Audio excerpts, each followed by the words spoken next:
Warahmatullahi wabarakatuh. Salam sejahtera bagi kita semua. Kami dari kelompok 5 PT Grafika Primus Sejahtera akan mempresentasikan hasil PKL kami selama kurang lebih 1 tahun.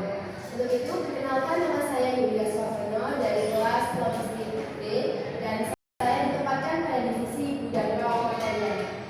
Perkenalkan, nama saya Mifta Sadika dari kelas 12 Teknik Logistika. Saya ditempatkan di divisi BDIC. Perkenalkan, nama saya Dira Madani, kelas logistika. Saya ditempatkan pada inspektor. Perkenalkan, saya Rizky Ramadhania dari kelas 12 logistika. Saya PKL di divisi bidang organisasi dan pengiriman. Baik, Bapak Ibu Guru, selanjutnya merupakan tentang latar belakang PT Grafika Primus Sejahtera yang akan dijelaskan oleh saya Elisa. Latar belakang PT Grafika Primus Sejahtera. PT Grafika Primus Sejahtera merupakan industri percetakan offset yang bergerak di bidang offset yang berfokus pada produksi bukan macam jenis kemasan atau packaging. PT Grafika Primus Sejahtera beroperasi sejak tahun 2020 yang berlokasikan di Jalan Pakan Industri Nomor 9, Gunung, Kabupaten Gresik. PT Grafika Primus Sejahtera memproduksi kemasan seperti obat-obatan, bahan rumah tangga, makanan, dan lain-lain. Selanjutnya yaitu tugas setiap divisi yang akan dijelaskan oleh setiap anak. Yang pertama yaitu divisi PPIC. Divisi saya yaitu Production Planning and Inventory Control atau PIC, yaitu yang bertanggung jawab untuk merencanakan, mengelola, mengendalikan alur produksi serta material yang tujuannya yaitu memastikan bahwa proses produksi dapat berjalan dengan lancar, efisien, dan material yang dibutuhkan tersediaan pada waktu dan jumlah yang tepat. Tugas saya di divisi ini yaitu membuat surat perintah kerja atau SPK. Yang kedua yaitu membuat laporan bulanan, outline dari hasil, fitness, dan efisiensi offset. Selanjutnya yaitu divisi bidang raw material yang akan dijelaskan oleh rekan saya Lydia. Baik, selanjutnya gudang raw material atau bahan baku. Jadi gudang bahan baku berfungsi sebagai pusat penyimpanan dan pengelolaan inventaris material mentah yang penting bagi kelangsungan produksi di PT Grafika Primus Sejahtera. Di gudang saya sendiri itu menyimpan sekali banyak barang, yaitu salah satunya tinta, box, kertas, serta beberapa alat tulis kantor. Nah, saya di situ bertugas untuk input data transaksi material keluar masuknya barang seperti pembuatan laporan penerimaan barang, surat permintaan barang, dan input harian formulir BON ketika ada seseorang yang melakukan permintaan barang kepada gudang saya. Yang kedua yaitu operasional gudang, yaitu menyiapkan penataan atau display. Jadi saya itu bertugas untuk menyiapkan segala keperluan barang-barang yang dibutuhkan oleh divisi offset, divisi postpress, divisi QC, dan divisi lainnya. Dan saya bertugas untuk menata setiap barang yang datang dengan sistem FIFO first in first out agar saat terjadinya stock outland maupun ada pengambilan barang itu akan mempermudahkan kegiatan. Dan yang ketiga adalah inventory control atau stock outland tahunan. Saya bertugas sebagai admin gudang, pastinya juga terlibat dalam stock outland tahunan, yaitu saya terlibat sebanyak 3 kali di awal bulan, pertengahan, hingga akhir bulan, hingga akhir tahun. Untuk selanjutnya yaitu gudang spare part yang akan dijelaskan teman saya Eliza. Selanjutnya yaitu divisi gudang spare part yang saya lakukan. Yaitu gudang spare part merupakan gudang yang menyediakan berbagai bagian komponen yang dibutuhkan oleh mesin, contohnya seperti baut, bearing, belt, dan lain-lain. Tugas saya tidak jauh berbeda dengan divisi raw material. Contohnya yang pertama yaitu input langsung buat barang sudah meliputi dari pembuatan surat permintaan pembelian, surat jalan, dan laporan penerimaan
saling berkaitan dan mengandung unsur logistik dari segi administrasi maupun pengolahan barang.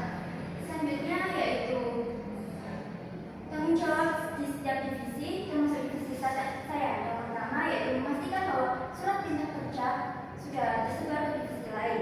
Yang kedua, membuat laporan bulanan untuk mengetahui bahwa produk terselesaikan tepat waktu dan lengkap, yaitu on time delivery message, serta mengetahui bahwa pelaksanaan produksi sesuai dengan jadwal, yaitu teknis, dan mengetahui perbedaan kecepatan kerja waktu mesin yang telah ditargetkan dengan waktu pelaksanaan yang ada di lapangan, yaitu efisiensi offset. Tanggung jawab selanjutnya dari gudang raw material yang akan dijelaskan oleh rekan saya berikut. Jadi tanggung jawab saya selama PKL di divisi gudang raw material tidak jauh dari tadi tugas saya, yaitu akurasi dan efisiensi inventaris. Jadi saya harus memastikan antara stok di program, aplikasi program dengan perusahaan dan stok fisik itu harus sama tanpa ada minus maupun kelebihan. Yang kedua, penataan dan pemeliharaan di gudang. Jadi saya harus bertanggung jawab penuh atas kebersihan, kerapian gudang agar saat tadi stok opening maupun pengambilan barang akan mudah dan akan lebih tertata. Yang ketiga adalah memastikan seluruh transaksi dan pergerakan bahan baku dicatat, diinput secara tepat dan secara teliti. Karena di perusahaan kami memiliki batas waktu jika 3 hari, inputan data tersebut sudah dikunci oleh pihak accounting. Jadi sebagai staff kami bertugas dan bertanggung jawab untuk menginput data tersebut secara teliti dan secara tepat waktu. Berikut adalah tanggung jawab selama PKL divisi spare part yang akan dijelaskan oleh Eliza. Tanggung jawab saya selama PKL divisi spare part yaitu memastikan stok barang spare part sudah tetap tersedia. Selanjutnya yaitu menjaga akuratan data dari stok barang melalui pencatatan seperti menginput bon harian. Yang kedua yaitu membuat laporan penarikan barang agar stok tidak selisih. Selanjutnya yaitu memastikan skala administrasi jasa luar seperti membuat surat jalan untuk komponen tertentu seperti asap pisau, perbaikan rol, dan perbaikan jasa luar. Selanjutnya yaitu tanggung jawab selama PKL di divisi gudang diskut atau delivery yang akan dijelaskan oleh Anissa. Baik, untuk tanggung jawab divisi gudang diskut dan pengiriman selama PKL yang pertama yaitu memastikan barang yang masuk dari divisi produksi ini sesuai dengan BPP-nya, baik jenis barangnya maupun kualitas barangnya. Yang kedua, memastikan surat jalan yang dibuat oleh admin pengiriman ini sudah sesuai dengan barang yang dilakukan di armadanya, baik sesuai jenis maupun jumlahnya juga. Terus yang terakhir, memastikan surat jalan kembali dari supirnya untuk diserahkan kepada pihak accounting supaya bisa dikeluarkan dokumen. Selanjutnya mengenai masalah yang sering terjadi, pertama dari divisi PPIC akan dijelaskan oleh rekan saya. Masalah yang terjadi di produksi pertanian itu dalam kontrol asosiasi. Masalah yang pertama yaitu perubahan surat perintah kerja secara mendadak karena perubahan larangan dengan customer, ukuran kertas, ukuran potong, ukuran kertas. Maka solusinya yaitu melakukan perubahan surat perintah kerja yang lama supaya tetap terupdate dengan perubahan yang terbaru. Yang kedua yaitu perlambatan pergantian surat perintah kerja oleh divisi persiapan atau staging yang menyebabkan beberapa divisi operasional belum menerima pembaruan yang terbaru. Solusinya yaitu menarik ulang semua surat perintah kerja yang lama supaya semua divisi menerima surat perintah kerja yang telah dibaru. Apa sebabnya, Pak? Terlambat itu karena apa? Karena tidak dibagikan Dari dari divisi persiapan atau staging. Kenapa bisa terjadi itu? ya, kenapa kalau bisa terjadi? Itu karena kayak jadwal yang mendadak tiba-tiba disuruh ngerjain ini gitu. Jadi pihak staging kadang telat mengasihkan ke beberapa divisi yang lain. Oh, itu matang dong. Staging ini di bawahnya PPS atau di Di bawahnya di bawahnya PS. Berarti tidak ada pinjaman produksi sebetulnya dari PPS-nya, makanya staging bingung itu. Oh, gimana? Enggak, awalnya udah ada jadwal yang ada jadwal yang tertata, tapi ada beberapa tim marketing yang tiba-tiba mengusulkan kayak ada produk baru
jenis barang dan melakukan koordinasi rutin dengan divisi terkait mengenai proyeksi kebutuhan dan perencanaan penggunaan bahan baku agar kami tahu sebanyak apa barang yang dibutuhkan dan sebanyak apa barang yang tidak dibutuhkan. Itu apa? Dengan divisi itu divisi mana? Seperti divisi offset sama divisi post press, divisi sama post press. Dan staging juga, kadang ada dari ya. Memasang label identifikasi itu di mananya itu? Gilanya Bu. Kenapa Pak label identifikasi itu enggak? Ini Label AI atau apa? Yang ini solusi. yang solusi. Ini saya dibantu sama AI Bu. Jadi saya mengerti kata-kata saya lalu di proses Ya, tapi nggak jelas sekali. Ada beberapa kata yang tidak nyambung di kalimat itu. Label identifikasi kenapa nggak kode aja ini kan selesai. ya. Kemudian mewajibkan koordinasi. Kenapa koordinasi? Karena kalau tidak koordinasi dengan pihak kepala divisinya nanti akan terjadi Tapi kesalahan. mewajibkan itu berarti kan harus dilakukan. Iya Bu. Nah, kata-kata yang menyambung dari kalimatku ini tidak sesuai. Jadi aku mulai wajib itu gimana? Ya, mungkin melakukan adanya SOP terkait apa gitu. Kalau kayak gini aku kayak bingung ini bukan kamu gitu. Iya. Ya, kamu di atas label di bawah kode atau nama barang. Di situ kode nama barang. Kenapa nggak dipakai aja memasang kode atau nama barang yang jelas pada setiap lokasi di depan itu oke orang. Ya, ini verifikasi tepat. Kenapa harus tepat? Karena kalau tidak diverifikasi secara ketat nanti akan terjadi masalah dengan pihak supplier keluar. Kalau berarti kalau nggak tepat, yang salah bikin error. Iya, bukan errornya kami dan pihak bukan sendiri. Kenapa nggak ada SOP di sana? Ada SOP, tapi terkadang dari pihak luarnya itu tidak melakukan Luar itu dari luar GPS-nya. iya luar GPS-nya suppliernya. Contohnya kayak surat jalan. Ini siapa yang melakukan verifikasi? Saya, pembimbing saya dan pihak profesi. Kenapa harus ada ketatkan gitu? Kalau secara tidak ketat, Di SOP-nya ada. tidak. SOP aja kan itu nggak ada. Berarti ini kan penekanan saja pada saat aktivitas di lapangan. Kan? Betul. Meningkatkan ketelitian.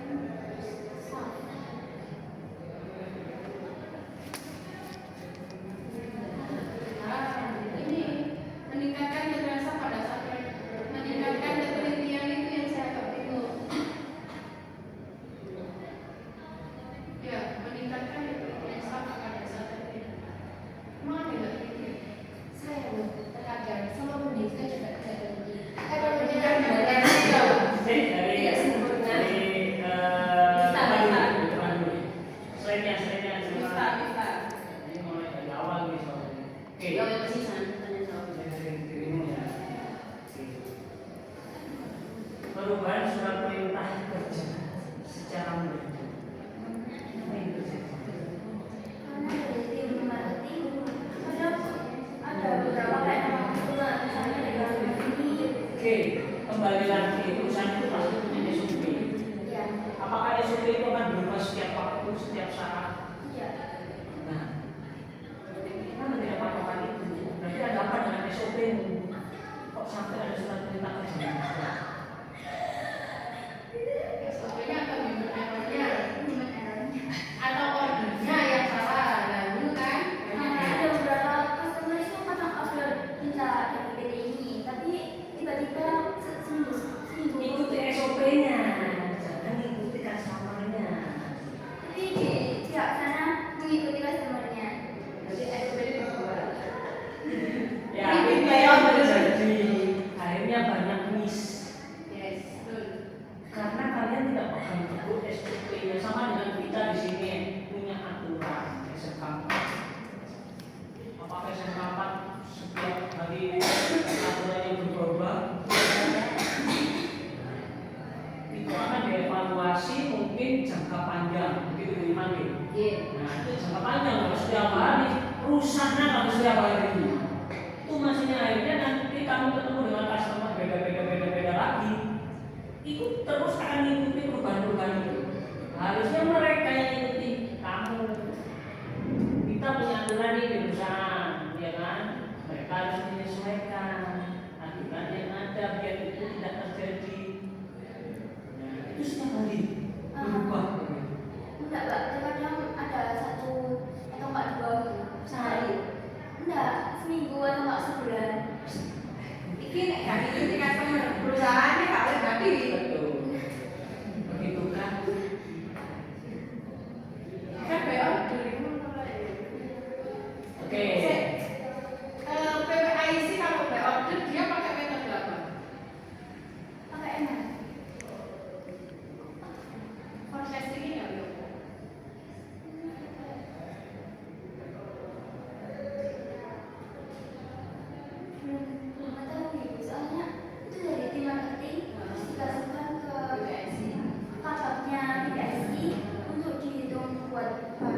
Iya. Yang menjadwalkan itu staffnya guys. Jadi saya cuma membuat itu barang itu ya, apa metodenya ya? Excel. Itu ada beberapa customer yang kamu ketahui. Kita buat. Ini customer material row. Ini customer material row atau customer pre-order. Oh ini yang kamu bahas. Nah maksudnya ini ya, karena ini kan nanti satu tahunnya ke material. Yang bahan tadi itu loh, yang kapaknya.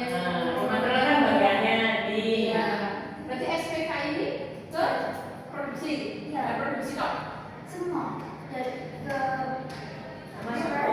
staging. Harusnya kreatifikasi kan mengendalikan semuanya. Mulai dari kamu pesen produk, karena ke raw material nanti akan diberikan ke media, itu kan. Nah ini berarti setiap saat akan ada perubahan-perubahan seperti itu, menyesuaikan customer. Kadang menyesuaikan stok yang ada di gudang. Terus apakah customer itu akan berubah? Bisa. Berarti ada customer baru lagi. Jadi ada satu orang yang PO. Jadi itu memiliki 2 perusahaan. Nah, orangnya itu minta ke perusahaan ini, tapi ternyata harusnya ke perusahaan ini. Satunya. Jadi pihak Berarti penentuan yang terlalu itu bagaimana untuk penentuan customer itu? customernya emang ke pihak GS itu udah diklaim, udah dibuatin ISO, udah bikin SPK, tapi tiba-tiba customernya minta mendadak, minta perubahan hasilnya dari kayak ini. Ya, itu nama customer itu siapa? Customernya sendiri apa? Pihak marketing. Nanti yang perangkat pemantau itu Tambah ini diperpanjang tambah terus dia mesti yang dari ini Mifta itu gawe SPK order jadi dari mengalami kendala ini kalau ada order mendadak di sini sehingga jadwal produksi yang awalnya misalnya Senin ini customer A akhirnya jadi customer B itu dulu ya customer BC ini tidak ikut SOP-nya mereka kami perusahaan yang kamu nuruti kami hati dulu ini jadi kondisional ya. Oke, lanjut ke Runandi, terus juga ini Berikutnya yaitu masalah dan solusinya yang terjadi di gudang Serapan. Yang pertama yaitu banyak orang mengambil barang atau mengompol tetapi juga mengembalikan barangnya pada lokasi awal. Solusinya yaitu yang pertama, barang harus dilabeli nama yang jelas. Setelah mengambil barang atau mengompol pada wajib dikembalikan ke tempatnya, dan jika tidak, kami akan mengingatkan setiap operator berperilaku saat mengompol kepada gudang spare part. Yang kedua yaitu kurang komunikasi dari pihak jasa luar mengenai lokasi pasti barang yang telah diperbaiki atau direpairkan. Solusinya yaitu kayak engineering atau yang biasanya menerima barang yang telah direpairkan harus lapor ke gudang saat menerima barang dari jasa luar. Laporan ini penting untuk memastikan nama barang dan juga saat untuk dibuatkan laporan penerimaan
tahu kan? offset, Ya terus SSC maksudnya. Ada berapa piece di gudang spare part? Barangnya ada berapa piece? Jenis 900 item jenis. Satu jenis ada berapa jumlah? 177-an. Berarti total HP piro sak gudang ini? 900 ping 170. Enggak, udah kamu. Ya mati lah. Belum lagi yang lainnya gitu. Kamu hafal semua 900 itu tempatnya di mana hafal semua? Sedikit. Berarti kan kamu agak suwe kan lali gede. Iya. Apalagi habis dirombak kan habis Stockholm juga jadi agak Ada berapa gudang di sini jenis gudang? Apa saja? Sampai spare part, material, jenis Tapi yang bagus apa? Iya. sendiri Sendiri. tidak ada itunya, tidak ada apa? Tidak ada apa ini panjang. Oh, ada Bu. Ada. Cuma ya itu kita tuh nggak tahu soalnya di gudang saya itu semuanya dari awal saya datang ke situ itu yang jaga itu magang. Tok, ada makan tok. Iya. Berarti yang kepalanya juga anak makan juga. Iya. Tapi yang sekarang sudah bekerja Bu. Jadi sering Ya jaga boleh lagi. Sering jaga orang dulu. Kita mengadakan tarian. Iya. Tapi kalian senang nggak di situ? Semuanya senang nggak? Enggak ada semuanya semua kayak jadi enggak Bahagia nggak? loh terlihat sudah terlihat coba jadi GPS yuk bisa jadi saya tandai GPS jadi ada lewat ini Mungkin dari mereka juga bisa iya, suara dari mereka itu sama aja kita punya. Maksudnya mungkin di sana enaknya apa, nggak enaknya apa. Tahunya dari suara ya Pak Budi TG Pak. TG bukan Pak Budi. Iya. Kenapa? Nggak enaknya kenapa? Kalau di gudang saya enak-enak aja Bu. Cuma kalau Stockholm nggak enak. Ya mesti kalau kita kan apa nak sampai mana Kan dijanjiin buat setiap hari saya ikut. Tapi saya ditempatin di divisi staging juga. hari ini lagi dulu Lanjutkan di divisi staging juga. Jadi setiap hari Sabtu saya masuk untuk ke divisi staging. Senin sampai Jumat di PRC, Sabtunya staging. semuanya emang hari kerja. Iya. Iya sampai hari Sabtu. Yulia, nggak enaknya apa? Iya, belum kerja sama kalau ini. Kalau saya janjikan, Kalau saya sih tadi itu yang SOP yang kurang jelas itu soalnya sekarang tugas ya untuk pihak luar maupun pihak dalam. Jadi waktu pas mau dibongkar itu kadang kita pihak anak PKL itu rawan buat salah padahal kita tuh di tengah-tengah ya Bu ya. Karena SOP yang tidak jelas itu jadi saya rawan karena kena. nggak boleh salah Iya karena kejadian itu saya jadi salah. makanya anak PKI itu nggak boleh salah Dengan kerja seperti itu, Pembimbing saya ya marah pada saya nasihati lain kali teliti tapi saya juga bilang dari pihak sananya PO-nya tidak jelas kan Bu ya jadi 100% ini bukan saya salah saya gitu. berapa kali nak Sering kali kalau saya gitu kenapa kalian nggak konfirmasi ke kita dulu logistik nggak konfirmasi nggak cerita nggak cerita mengenai kondisi di sana Yulia sering dimarahi karena itu. Kalau tahun sebelumnya kan sama divisinya juga. Yulia, Steffi, tapi Steffi enggak. karena ada banyak perubahan Bu, dari program sistem inputan terus Sama tahun kemarin beda jauh. iya Beda beda jauh. jauh. Masih sama teman-teman. Iya jadi waktu kita datang semuanya dirombak kita di Kalau yang GPS ya Iya. ini ya itu kan Anissa ya, bukannya Anissa di situ. terus di temanku yang kok. Iki saya batu. Berubah dulu. ya kan sering terjadi di bulan Januari dan Jumat pengiriman itu biasanya jumlah barang yang diterima dari divisi packaging atau produksi itu tidak sesuai dengan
itu sudah ada solusinya yang sudah diaplikasikan dari anak-anak kan ini, maksudnya sudah diaplikasikan Di di perusahaan. perusahaan sudah jalan. Itu kan kita harus kita video terus kita kasih ke admin pengiriman supaya bisa dijadikan bahan acuan Ini untuk video toh. kenapa? Melaporkan video, laporan. Loh, berarti kan dari tindak lanjut. Itu hanya Iya, video itu toh. kan habis ini video kita kasih ke admin pengiriman ini kasih ke pihak dokter buat diajukan pergantian anak-anak. Loh. Jadi Bisa. Pergantian toh. Nah, aplikasinya pengamanannya dari dia lagi apa? dari kita sendiri. Loh, kan itu pakai jasa luar transporter. Ternyata tetap nih, kita kan harus ada antisipasi lagi. Karena Iya, kan ada. asuransi toh. Prosesnya begitu. Sudah ada tindak lanjutnya. Diberi apa itu? Itu diberi kertas minyak dari Nah, sisa itu yang saya tanyakan. Nah, bukan hanya video, tapi tidak ada tindak lanjutnya. Nah, berarti kan tambahannya itu. Iya. Oke. Dan ketiga, barang yang datang dari jasa luar tidak sama dengan yang ada di surat-surat. Jadi kan di CPS ini untuk jasa luarnya di ini ada dua, jasa luar finishing sama jasa luar cetak. Biasanya yang sering ada terjadi kesalahan itu di jasa finishing. Contohnya nih dari CPS sendiri itu ke supplier A kasih barang A untuk proses finishing laminan impor. Dan yang datang itu barangnya B, acuannya B, surat jalannya A. Di situ solusinya kita konfirmasi kepada pihak prosesing. Bu, ini gimana barangnya datangin B, acuannya juga B, tapi surat jalannya A. Dibul dulu ya surat jalannya. Jadi surat jalannya dibul, tapi barangnya kita update dulu. Nanti kalau misalnya kita kiriman bagian selanjutnya itu dari supplier bisa kasih surat jalannya. Sering kali apa beberapa kali? Sering kata kanan itu, wis anggap itu. Wis, karena tidak diproduksi langsung di situ ya. Oke. Menarik, oke. Pengalaman menarik di CPS yaitu mempelajari cara menyusun jadwal produksi atau proses produksi berjalan dengan lancar dan produk dapat dikirim dengan cepat. Pakai apa? Jadwal produksi. Excel. Oh, kamu buatin aplikasi. Kan apa jadwal produksi itu orang ada produksi apa? Excel itu media. Kanu baca mana itu lanjut. Mendapatkan kesempatan mempelajari dan membantu divisi staging atau persiapan, purchasing atau pembelian, dan post press untuk mengetahui alur proses perencanaan produksi hingga produksi akhir. Selanjutnya yaitu pengalaman menarik dari divisi gudang utama material. Pengalaman menarik dari saya sendiri yaitu penguasaan material produksi, memperoleh kedalaman di dalam mengenai spesifikasi teknis seluruh jenis tinta, bahan baku material dalam proses pembuatan kemasan atau packaging. Kedua, keahlian perhitungan material, pengembangan keahlian dalam perhitungan material tinta dan kertas saat saya menyiapkan ataupun sebelum saya ikut daftar. Jadi saya jadi tahu spesifikasi barangnya dan jumlah barang yang akan diinput seberapa. Selanjutnya, pengalaman menarik dari divisi gudang spare part. Pengalaman menarik saya di divisi gudang spare part yaitu mempelajari solusi yang begitu banyak nama, fungsi serta model barang, dunia jenis dan lain yang sangat berbeda dan beragam. Yang selanjutnya yaitu menggunakan aplikasi pembangunan adalah pengalaman yang sangat beragam. Sebuah sistem menghasilkan setiap proses pembuatan SPP, RPP, penyesuaian sistem barang yang sangat terhubung serta menghasilkan kecepatan data. Selanjutnya itu pengalaman menarik divisi gudang jenis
tanpa ada tadi. Oh, oke. Ya sudah mau ya, dah. Kirain langsung diterus ke wajahnya ini, guys. Pakai Satu lagi Mak. Ya, betul. Saya dari Bu. Aku tadi asisten sakit ya. Iya benar sampai pingsan Bu. Kenapa ya? Kenapa? Soalnya kan juga kadang kalau misalkan nggak ada pekerjaannya, kita jadinya harus kayak minta tolong jadi stok ini kalau nggak ada pekerjaannya kan jadi kita akan sendiri. Oh, yang apa-apa bisa. Ya nggak juga Bu kan juga jam kerjanya juga nggak tentu kalau itu. Bisa jam pastinya berapanya jam 7. Tapi kadang kalau misalkan ada kiriman yang harganya belum jadi harus dikirim hari itu juga. Jadi saya udah 2 kali kalau nggak 3 kali itu masuk jam 5 pagi. Pulangnya Pulangnya jam normalnya kan jam 3. Tapi saya seringnya jam 5 sampai jam 7. Lebih dari itu. 12 jam sih. Lebih. Terus Terus sih datang jam 5 pagi, pulangnya jam 5 sore. Iya, kadang jam 7 kalau jam 7 kita juga sering kok. Iya, saya Semuanya? saya terus benefitnya apa bukannya kalau lebih dari jam kerja? Minggu juga 12 jam. Liburnya hari Minggu saja. Iya. Sabtu juga full. setengah hari. Tapi kalian nyaman. Iya. Karena mereka tidak.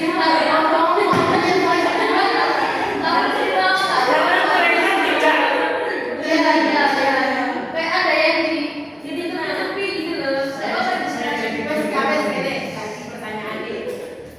Ada banyak ada salam tempel nggak tiap bulan? Sampai ke oke. Benar. Uang saku Bu 25. Uang makannya 10.000. Kalau misalkan uang makan jadi itu ada uang makan. Jadi total berapa tiap bulannya? Tiap bulan. Aku tanya doang. Sebenarnya cuma makan tadi ya. Iya, sama plus Nggak usah makanya bahasa cinta udah habis. berapa 950.000 itu untuk fullnya. Itu kalau Uang kos, dari uang makan, Kosnya berapa? Kamu kosnya berapa? Berarti masih nambahin 25.000 dua. Perannya 100. Perannya 100. Iya, ada dari perusahaan Dapat 100. 100. Tapi kalau kamu kumpulin 400. Bersihnya berapa? Dapatnya?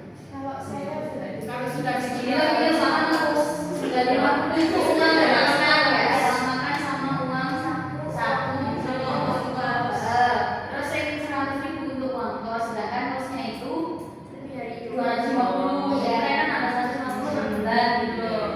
Bersihnya berapa Mas? habis. Kalau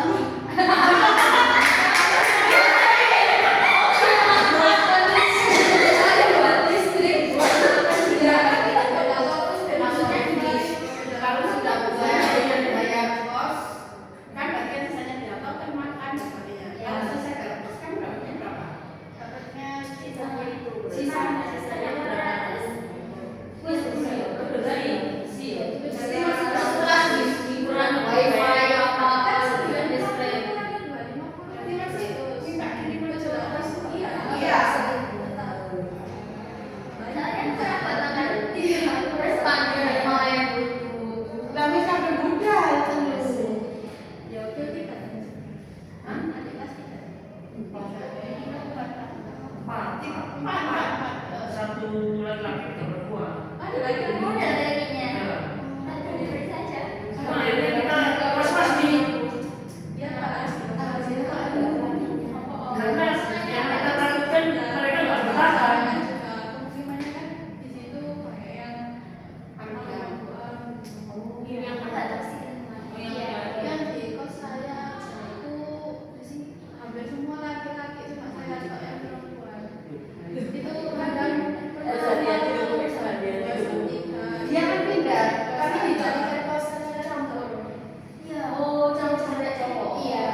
kamu PP-nya